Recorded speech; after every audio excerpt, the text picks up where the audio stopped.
Check, check, 1, 2. F my life, dude. Bro, you're awesome. Thank you.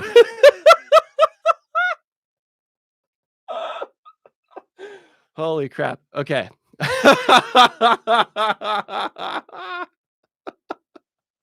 Hold on. I am having to gain composure right now. I was seriously talking for like 5 or 10 minutes.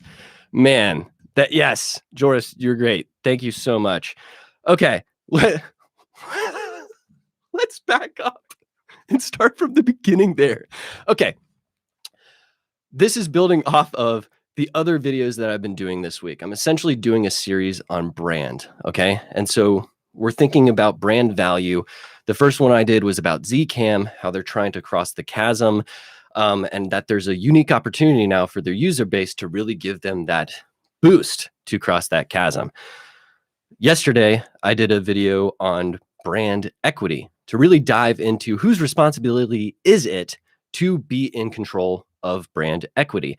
Is it the organization's responsibility, or is it the customer's responsibility? And ultimately, the point I'm making in that video is that the organization can do a lot, but they can only do so much to create a seed. And then once they've created that seed and planted it into the marketplace, excuse me, it's then up to the users of whether or not they're going to take that and run with it, or they're going to let it die. And so what I'm trying to explain, and all of this I'm just verbally processing. If you haven't figured this out, like, these are just janky videos. Clearly, I didn't even have my dadgum sound working for the first 10 minutes. This is me just verbally processing these ideas. So if you're expecting a really structured thing, I'm trying to figure this out as I'm going along. But essentially, what helps the customer base really take that and run with it and give life into it is a great story that you're telling. And the story is, yes, these structured stories, like the actual stories that you communicate within your content. It's also in how you're creating the world that your product or service exists within. Like kind of like thinking about creating a product as in world building, right? So you can kind of see this with Zcam, how they've moved from the original design of the E2 into the flagship series. They're creating a new vision and they're creating a new world, even with the product design, how it's become more boxy, it's become more utilitarian. They're showing you the screws on the outside. That's an intentional design choice, because that same design choice is exhibited within Ari, Red, Mavo, right? So they're a sense basically saying we are within this realm. We are an alternative to these cameras, and they're already positioning themselves with the product design itself. So think about marketing bigger than just what your advertising is, what your copywriting is, what your social media platform looks like. Marketing as a whole it includes branding. It includes how you're positioning your product in the market, which includes your product design or how your delivery method for your services. It's everything, man. And it's fascinating when you start thinking about this. So I noticed a comment in the first video where somebody was basically saying that they don't care about the company. What they care about is the product. That's what this video is about. Why brand equity is important. Brand equity is important because it literally shapes how you perceive the value of that product or service. What I mean by this is that the amount of value that is instilled and built up in your brand literally improves the experience that you have with the product or service. A product unto itself is not a blank slate upon which we are adding value. I'm going to pause right here and give a very important caveat. I'm not an idiot here. You can't just make a crap product, bring it to the market, and expect that it does well.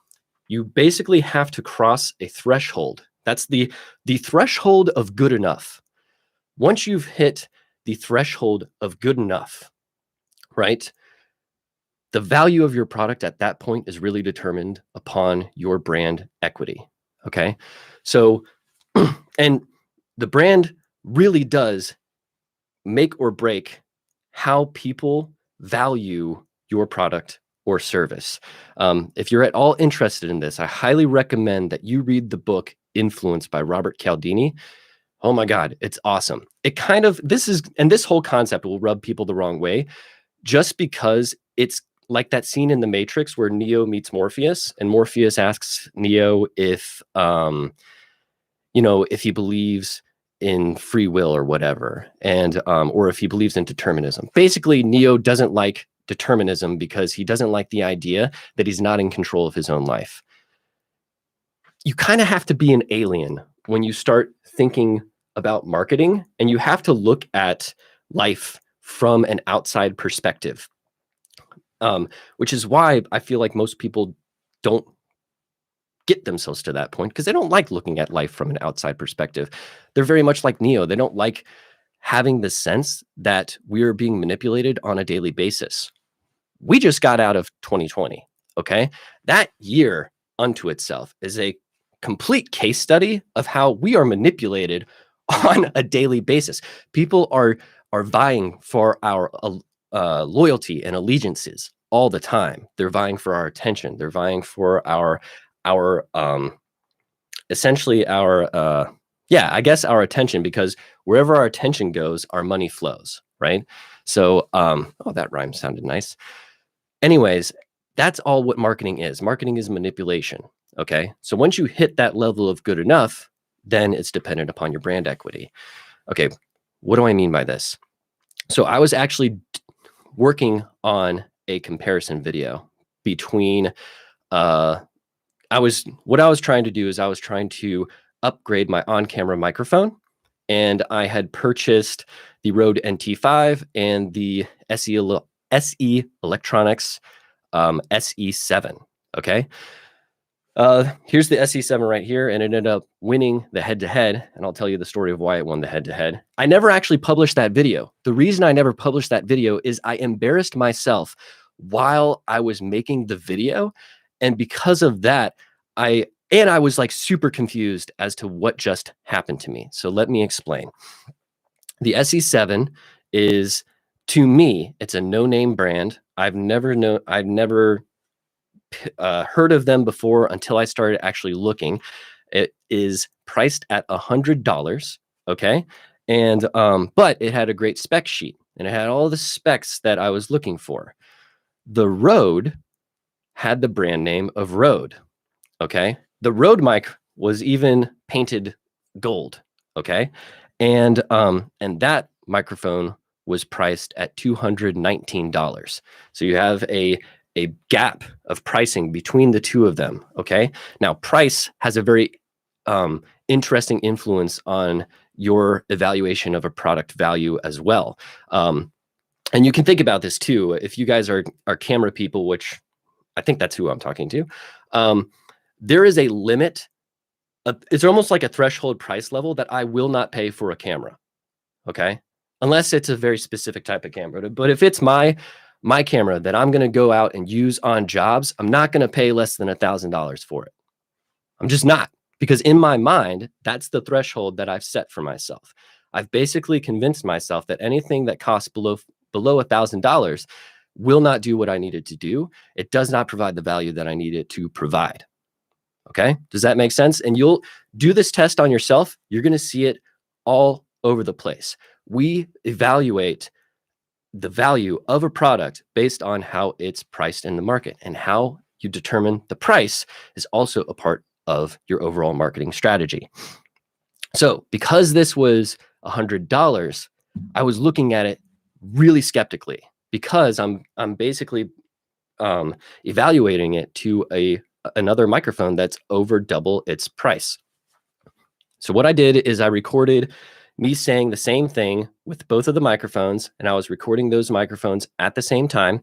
I brought it into my editor, and then I broke off the audio tracks. Okay. And so I labeled them correctly. So the top one was the Rode, The bottom one was the SE Electronics. And basically what I did is I just went back and forth between them, and I just sat down and listened to them.